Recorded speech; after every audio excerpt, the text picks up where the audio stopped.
Anda bayangkan skenario ini. Jika Anda terjangkit wabah penyakit mematikan di tahun 1300-an, tempat terburuk yang bisa Anda datangi adalah kota-kota besar di Eropa, kayak London atau Paris gitu. Iya, di sana Anda mungkin cuma diberi pengobatan darah lintah. Atau ya sekedar disuruh berdoa keras-keras sementara penyakitnya terus menyebar tak terkendali ke seluruh penjuru kota. Bener banget.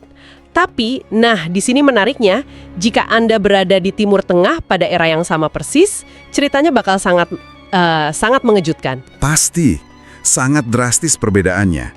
Anda akan dimasukkan ke bangsal isolasi di sebuah rumah sakit besar.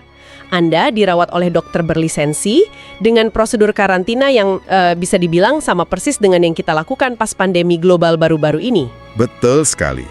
Sementara Eropa itu sedang meraba-raba kehilangan arah di era yang sering kita sebut abad kegelapan, di mana ibaratnya manual instruksi peradaban dari zaman Romawi itu seolah hilang dan dilupakan. Nah, ada sisi lain dunia yang justru sedang membangun infrastruktur intelektual paling masif dalam sejarah manusia. Mereka nggak cuma sekedar bertahan hidup loh, mereka secara harfiah sedang merekayasa masa depan. Wow. Nah, di penelusuran mendalam kita hari ini, kita bakal membongkar sebuah sumber dokumenter sejarah yang sangat luar biasa. Misinya untuk menjawab 3 pertanyaan besar yang pasti ada di benak Anda sekarang. 3 pertanyaan kunci ya. Iya. Mengapa peradaban Islam kala itu bisa melompat 1000 tahun lebih maju meninggalkan bagian bumi lainnya? Terus apa yang sebenarnya terjadi sampai era itu layak banget disebut sebagai masa kejayaan? Dan yang ketiga, tentu saja, sehebat apa pencapaian teknis para ilmuwan ini? Betul. Sampai-sampai mesin peradaban modern kita hari ini itu diam-diam masih beroperasi di atas kode dan penemuan mereka zaman dulu. Untuk memahami skala fenomena ini secara utuh, kita harus melihat peta geopolitik awalnya dulu.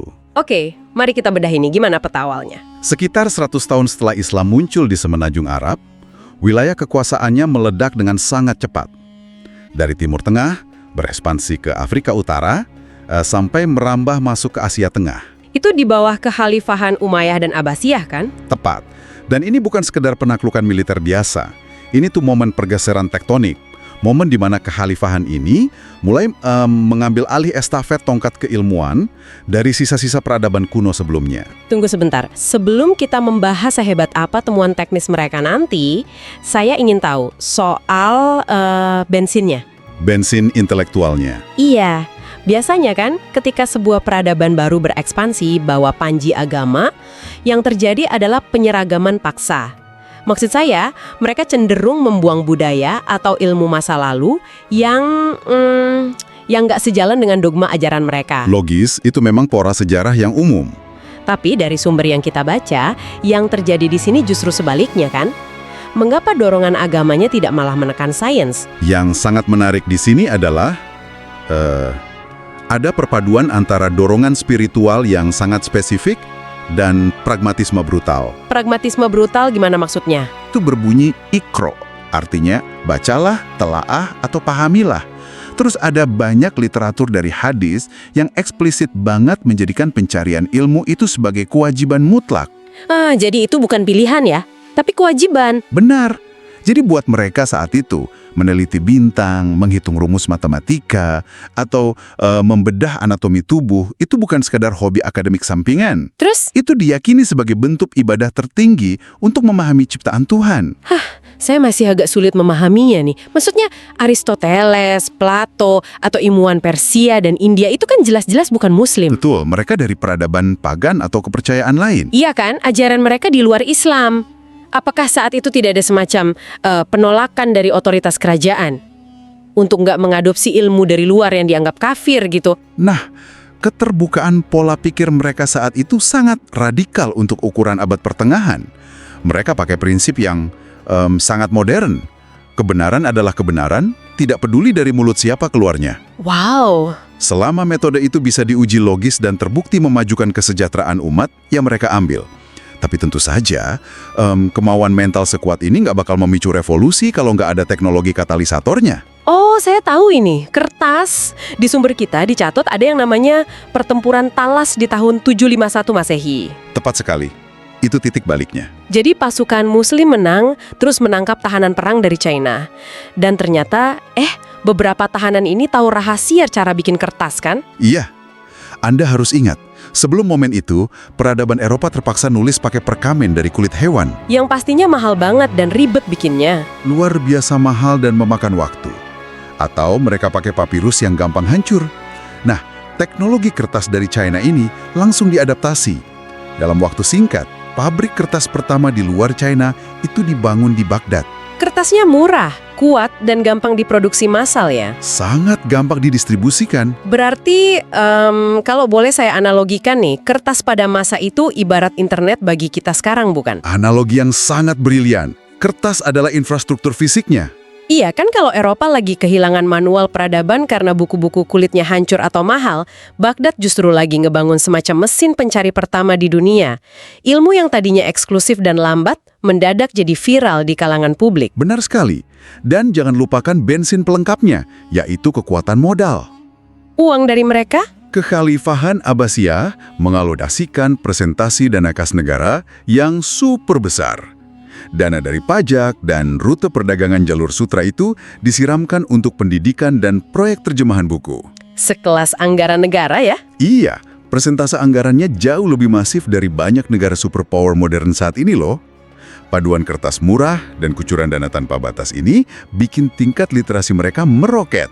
Nah, di sini bagian yang benar-benar menarik. Karena dengan dana tak terbatas dan kertas yang menggunung, mereka pasti butuh markas dong. Betul.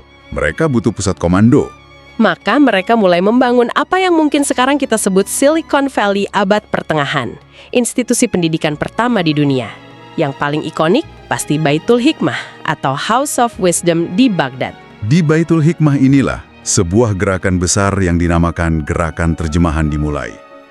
Khalifah seperti Al-Mansur, Al-Rashid, dan Al-Ma'mun mendanai ekspedisi yang tujuannya cuma satu. Apa itu? Memburu naskah kuno. Mereka mencari manuskrip sampai ke perbatasan Bizantium. Mereka bahkan sanggup menimbang berat sebuah buku dengan emas murni untuk membayar penerjemahnya. Dibayar pakai emas seberat bukunya. Wah, gila sih. Jadi karya Aristoteles, Plato diselamatkan ke bahasa Arab. Benar.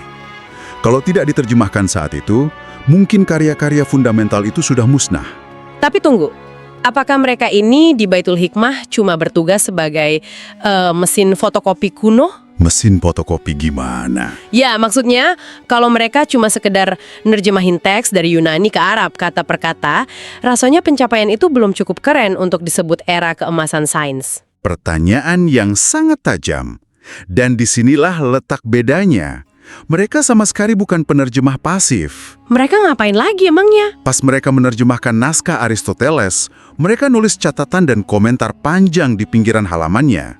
Mereka menganalisis teori itu, mencari celah logika Yunani kuno, terus mengkritiknya pakai pengamatan mereka sendiri. Oh, jadi ada proses filter dan upgrade ilmu ya? Betul, ini adalah produksi pengetahuan baru yang terprogram.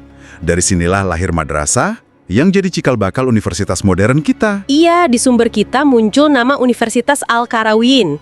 Katanya itu institusi pemberi gelar akademik tertua di dunia yang masih beroperasi sampai sekarang. Terus ada Al-Azhar juga. Fakta yang luar biasa, kan? Sejujurnya, ini bikin saya luan kaget.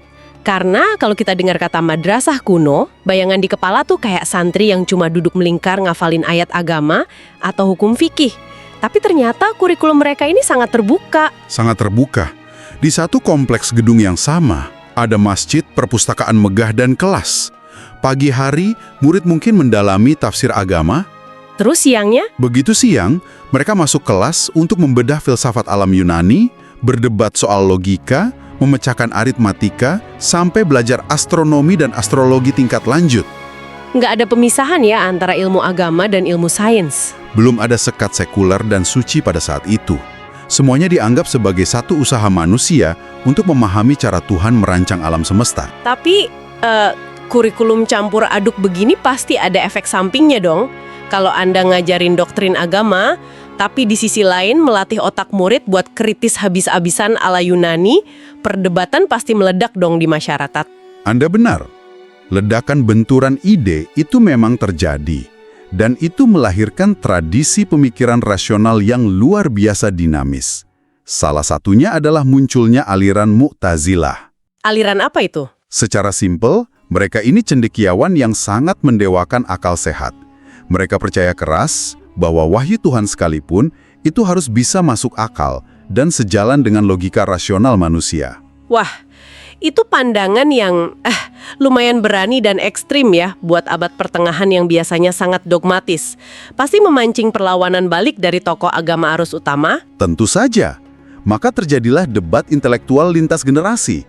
Teolog besar Al-Ghazali melihat ada bahaya kalau masyarakat terlalu mendewakan filsafat sampai lupa batas iman. Dia bikin apa untuk melawan itu? Dia nulis buku kritik yang sangat tajam berjudul Tahafut al-Filasifah. Artinya, kerancuan para filsuf. Terus apakah perdebatannya dibungkam dengan hukuman mati kayak di Eropa waktu itu? Nggak sama sekali. Beberapa waktu kemudian, filsuf raksasa dari barat kekhalifahan, Ibnu Rushd, membalas kritik Al-Ghazali. Dia nulis buku tandingan berjudul Tahafut al-Tahafut, kerancuan dari kerancuan. Astaga, adu argumen pakai buku tebal. Iya, Ibnu Rushd membela bahwa akal, logika, dan wahyu itu berjalan beriringan. Gak perlu dipertentangkan. Adu argumen publik di zaman itu tuh benar-benar memukau. Dan dari debat rasional ini, muncul pemikiran yang mulai mempertanyakan realitas kesadaran manusia. Ini pasti mengarah ke eksperimen metafisika. Iya, ada eksperimen pikiran dari Ibnu Sina yang dinamakan manusia mengambang atau floating man. Ini bikin saya agak merinding sih. Coba jadikan ke pendengar kita. Nah, untuk Anda yang lagi mendengarkan kita sekarang, mari kita bermain imajinasi sebentar. Bayangkan Anda tiba-tiba tercipta tapi melayang di ruang hampa udara. Tanpa bisa menyentuh apapun. Ya, mata tertutup rapat, nggak dengar suara, hidung nggak nyium bau. Dan yang ekstrim, Anda kehilangan sensasi tubuh Anda sendiri. Nggak kerasa punya tangan atau kaki, kosong total secara sensorik. Kondisi isolasi ekstrim ya? Betul. Pertanyaannya, dalam kondisi hampa begitu, apakah Anda masih sadar bahwa diri Anda itu ada? Kalau tebakan saya, tanpa otak atau tubuh yang merespon fisik, kayaknya kita nggak bakal punya kesadaran apa-apa deh. Insting awal Anda wajar, tapi jawaban Ibnu Sina justru sebaliknya. Dia bilang, ya, Anda tetap sadar, Anda tetap tahu entitas bernama aku itu eksis walau tanpa raga fisik. Jadi apa sebenarnya makna dari pemikiran aneh ini? Buat apa dia bikin skenario ngeri kayak gitu? Jika kita hubungkan ini dengan gambaran yang lebih besar, Ibnu Sina sedang merevolusi fondasi metafisika. Melalui logika ini, dia membuktikan eksistensi jiwa, atau kesadaran murni manusia itu independen, kesadaran mendahului tubuh. Wah, Ide brilian ini meretas pemikiran yang ratusan tahun kemudian baru dirumuskan filsuf Eropa kayak Descartes dengan cogito ergo sumnya. Aku berpikir, maka aku ada. dan yang bikin saya makin kagum, cara mereka mempopulerkan ide rumit ini ke publik tuh unik banget. Ada sosok Ibnu Tufail. Novelis filsafat itu? Iya, bukan dia nulis makalah kaku, dia malah membungkus ide rasionalitas ini jadi novel fiksi berjudul Hai Ibn Yaqdan. Cerita soal bayi yang terdampar itu kan? Benar, bayi hidup sendirian di pulau terpencil, nggak ada orang tua, nggak diajarin bahasa, apalagi agama. Plotnya jenius banget. Lewat observasi alam sekitar, karakter ini pakai akal rasionalnya sendiri untuk nemuin fisika, biologi, sampai akhirnya secara logis menyimpulkan ada Tuhan Sang Pencipta. Jadi itu demonstrasi bahwa manusia pada dasarnya punya akal untuk mencari kebenaran tanpa perlu disuapi dogo terus-terusan ya. Betul sekali. Oke, main-main di filsafat memang seru. Tapi teori abstrak bakal cuma jadi obrolan warung kopi kalau nggak diaplikasikan. Kapan persisnya mereka mulai turun gelanggang ke sains keras dan menguji ini di dunia nyata? Transisinya sangat organik. Karena terbiasa nguji logika dengan ketat, mereka mulai nguji fenomena fisik di sekitar mereka. Disinilah embrio metode ilmiah lahir, dipelopori oleh Ibnu Al-Haytham. Ini orang yang mengubah pemahaman kita soal cahaya itu. Tepat. Dulu, dari era Yunani kuno, orang percaya kalau mata kita tuh mancarin sinar keluar kayak senter. Makanya kita bisa lihat. Mata ngeluarin cahaya? Iya, itu teorinya dulu. Tapi Ibnu Al-Haytham nggak telan mentah-mentah. Dia bikin alat uji bernama kamera obskura pertama di dunia. Ruangan gelap total dengan satu lubang kecil banget. Terus dia mengamati cahaya yang masuk. Betul. Dia lihat cahaya dari luar menerobos lubang itu, terus memproyeksikan gambar benda di luar secara terbalik ke dinding. Dia ulang eksperimen ini berkali-kali untuk menghindari bias. Wah, dia membuktikan kalau cahaya memantul dari benda masuk ke mata ya? Tepat. Dan dengan melakukan itu berulang-ulang, dia meletakkan protokol abadi sains modern, rumuskan hipotesis, buat eksperimen terkontrol, catat data, tarik kesimpulan objektif. Eksperimen cahaya itu benar-benar mengubah segalanya. Tapi, untuk ngitung sudut cahaya yang presisi, pasti butuh alat hitung matematika yang mumpuni. Angka Romawi kuno kan kaku banget. Bayangkan aja mau dihitung pembagian pakai huruf X, V, C, I. Pasti meledak otaknya. Nah, makanya mereka butuh bahasa baru buat komputasi ilmiah. Dan batu loncatan berikutnya lahir dari sini kan? Betul. Bahasa itu adalah aljabar. Al-Khwarizmi menulis kitab Aljabar yang merumuskan aturan logis matematika. Dia juga mempopulerkan sistem angka Hindu Arab, angka 1 sampai 9 dan angka 0. Dan dari namanya, Al-Khwarizmi, kata algoritma itu muncul. Ya, tanpa algoritma itu, ponsel pintar atau komputer yang Anda pakai buat mendengarkan kita sekarang nggak bakal pernah ada. Dari matematika, lompatannya kerasa banget ke bidang lain. Di astronomi, observatorium mereka nggak cuma ngecek jadwal solet, tapi memetakan tata surya. Mereka bahkan mendokumentasikan referensi pertama tentang galaksi Andromeda loh. Luar biasa! Dan banyak ilmuwan ini tuh polymath kan, ahli di banyak bidang sekaligus. Benar. Di kimia, ada Ibnu Hayyan yang mengubah alkimia mistis jadi kimia metodologis yang terukur pakai timbangan presisi. Di biologi, ada Al-Razi yang memetakan saraf motorik tanpa mesin MRI. Tunggu, kalau bahas medis, ada satu temuan di sumber kita yang paling bikin terbelalak. Pasti soal Ibnu Sina lagi. Iya, orang yang tadi bikin eksperimen pikiran mengambang itu ternyata raksasa medis juga. Dia nulis ensiklopedia kedokteran terbesar. Tapi pencapaian tertingginya, dialah penemu konsep karantina 40 hari. Betul sekali. Ingat bangsal isolasi yang kita bahas di intro tadi? Ibnu Sina tuh mengamati pola penularan penyakit mematikan. Meski mikroskop belum ada, dia pakai deduksi rasional. Deduksi gimana?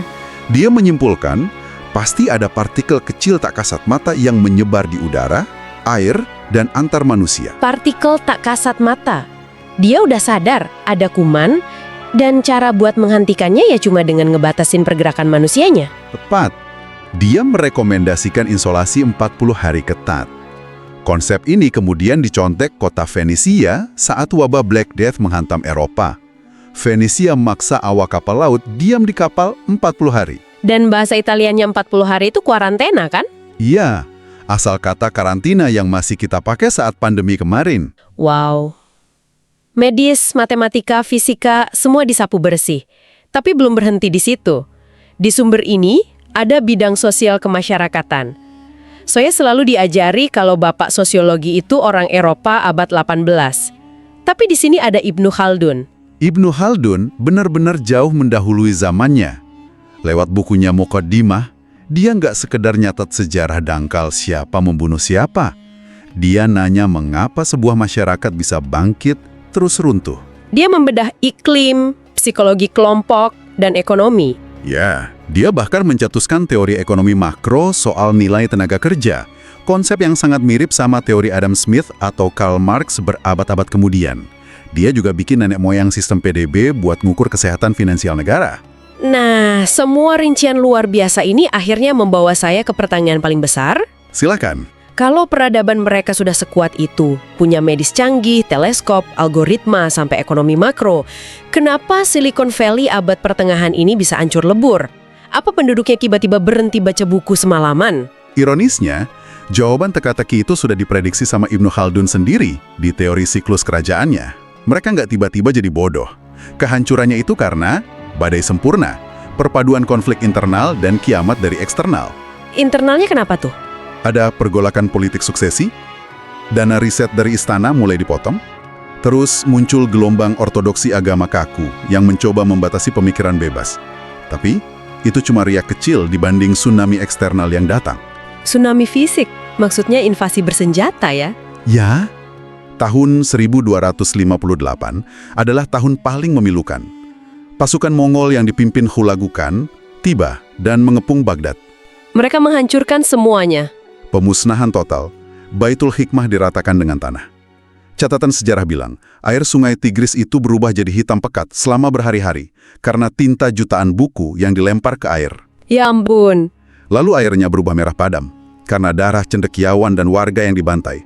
Laboratorium, rumah sakit, dan irigasi raksasa penopang ekonomi semuanya musnah. Berarti suplai bensin fisiknya benar-benar dibakar abis. Tragis banget. Tapi setelah itu kan muncul kekaisaran besar lain kayak Ottoman atau Mughal. Mereka kan usaha bangkit lagi. Mereka memang mencoba bangkit dan berinvestasi di arsitektur militer. Tapi dunia sudah berubah aturannya. Muncul fenomena Great Divergence. Eropa bangkit, dan armada pelaut Portugis serta Spanyol menemukan jalur laut baru. Jalur pelayaran antar benua. Jadi rute darat jalur sutra yang lewatin Timur Tengah mendadak sepi. Betul. Monopoli ekonomi Timur Tengah yang ngasih pajak raksasa itu mengering dengan sangat cepat. Urat nadi pendanaan riset putus total. Negara nggak mampu lagi biayain universitas atau lab canggih. Masuk akal banget, penurunan sains di sana bukan karena kebodohan genetik turun-temurun, tapi karena hancurnya infrastruktur sama matinya dominasi ekonomi global. Hal ini memunculkan pertanyaan penting soal betapa rentangnya sebuah peradaban ilmiah tanpa dukungan stabilitas ekonomi dan keamanan fisik. Jadi, apa sebenarnya makna dari semua ini? Ini bukan cuma cerita puing sejarah ya. Tanpa masa kejayaan Islam yang menyelamatkan buku Yunani, memoles metode ilmiah, menemukan aljabar, sampai ngajarin Eropa cara karantina, kemungkinan besar Renaissance di Eropa nggak bakal terjadi. Teknologi komputer, medis modern, sampai ponsel yang kita pakai hari ini, mungkin nggak akan pernah ada. Sangat benar, dan ini meninggalkan kita dengan satu pemikiran untuk Anda renungkan. Mengingat seberapa cepatnya laju teknologi mereka dari abad ke-8 sampai ke-13, coba Anda bayangkan kalau sejarah melempar dadu yang berbeda. Gimana tuh maksudnya? Jika saja bangsa Mongol nggak membumi hanguskan Baghdad, dan rute perdagangan global nggak bergeser ke jalur laut Eropa, apakah mungkin revolusi industri dan pendaratan manusia di bulan bisa terjadi berabad-abad lebih cepat? Wow, Dan semuanya bermula langsung dari tengah gurun Timur Tengah. itu bener-bener bikin otak saya meledak mikirinnya. Membayangkan roket ke bulan berangkat dari sisa kemegahan Baghdad ratusan tahun lebih awal. Lensa sejarah yang sangat gila. Sangat mengubah perspektif kita ya. Banget. Nah, terima kasih banyak untuk Anda yang sudah ikut dalam penelusuran mendalam kita hari ini. Teruslah membaca dari berbagai sudut, tantang asumsi Anda, dan pastinya teruslah mencari aha moments Anda dimanapun Anda berada.